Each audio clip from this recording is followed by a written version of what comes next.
Long time no talk, and yes, I do know that that's sort of my fault, and I'm sorry. I'm in Pottermore, yay! And I know a lot of you don't really care about Pottermore, but I hope that you still kind of take what I say into consideration. I was looking up in blogs and everything, and it was pointed out that what the different houses measure isn't necessarily skill or ability, it's what you value. And whether you like Harry Potter or not, what we value is sometimes overlooked. It's important to kind of look into ourselves and see what is powering our decisions. I did get into the early Pottermore registration, and I was really lucky because I only tried twice, and the second time it was open. And I took the quiz, and what I got is probably not going to surprise a lot of you. Dun dun dun, I got Hufflepuff.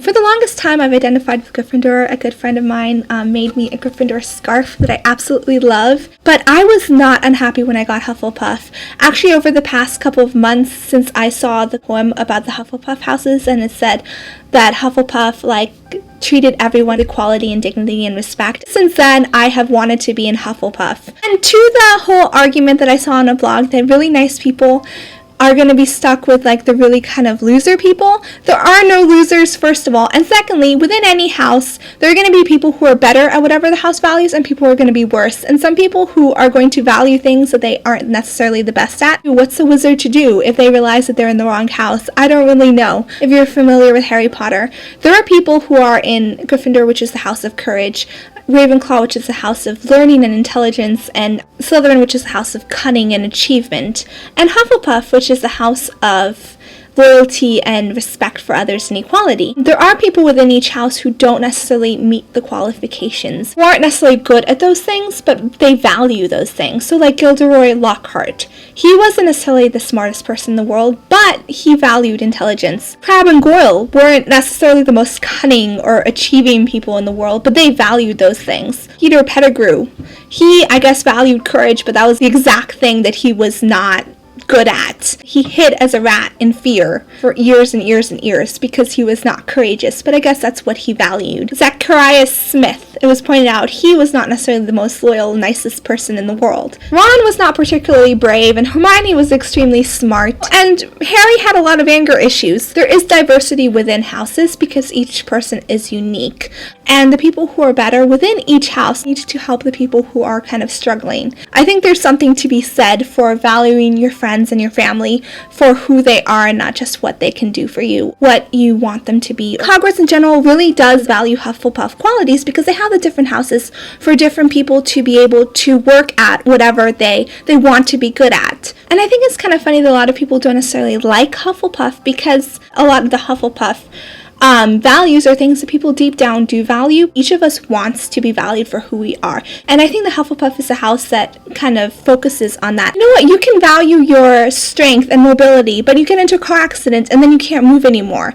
You can value whatever and then you can lose it. Really seeing integrity and dignity in each person, regardless of skill or accomplishment, that's something that you can't lose. I think some of the most fun people might not have achieved the most, and some of the people who have achieved the most, yeah, that's great, but they might not be the nicest people to be around. And also, just because you value one thing more does not mean that you're not good at other things or that you don't value other things as well. I value learning, I value courage, I value achievement, I value all of those things. Hopefully you strive to be a well-rounded person. I just want to note that it's not just because you value caring for others doesn't mean you close your eyes to absolutely everything else. It's just what motivates you. I mean, I did pretty well at school.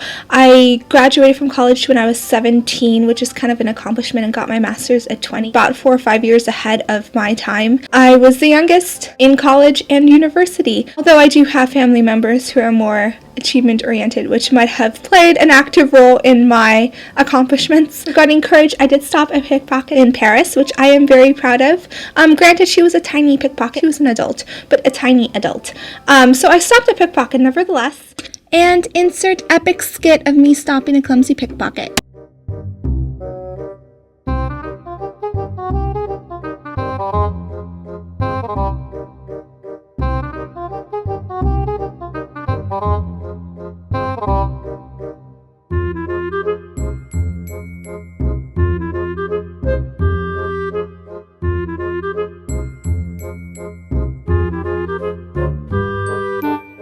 I mean, I value courage. I caught a snake under a trash can in my house once. And also, a few years ago, I saw a guy dragging a girl into a car, and I ended up stopping and giving the girl a ride. Valuing each principle with open eyes to all of the other ones is probably the best way to go. And you can do that through any house. Everyone has like their own strengths and weaknesses, and I think it's really important to work towards your strengths, whether it's something that you're actually good at or that you really feel in your heart that you want to do. That's great. Any of the qualities of the houses, while they're all great qualities, could be taken to an extreme. So if you take courage to an extreme, which I think is an amazing quality, that can make you arrogant. And if you value courage for courage without necessarily looking at what you're fighting for, that is the instigator of a lot of wars and a lot of terrible things that go on in the world. People who are just rebelling without a cause.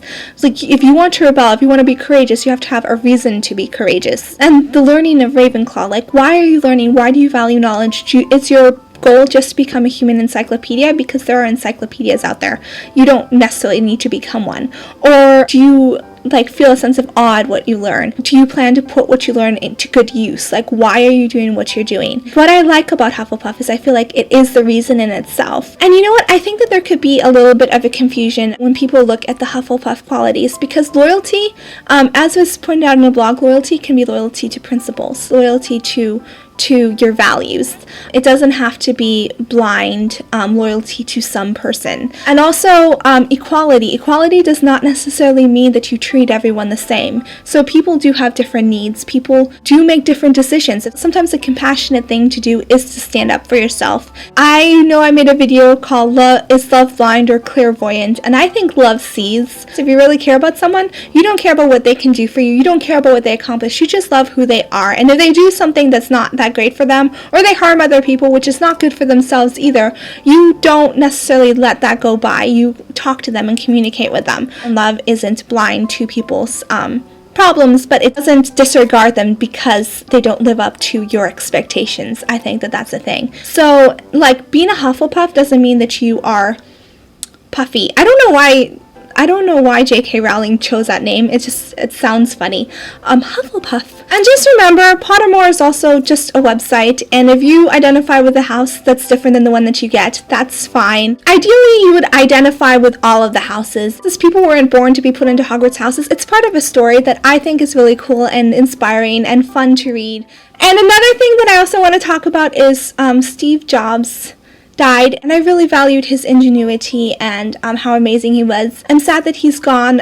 It's amazing how much he has accomplished. I also thought it was neat that he was adopted. I saw a vision somewhere. Steve Jobs changed the world and adoption changed his. So I think that's really cool. I am a fan of that. What else? Let me know if this lighting is okay for you or not. I did buy a softbox, but I thought that the softbox came with the light, but it didn't. So insert clip now of me just having a softbox that I don't really know what to do with because I don't have a light.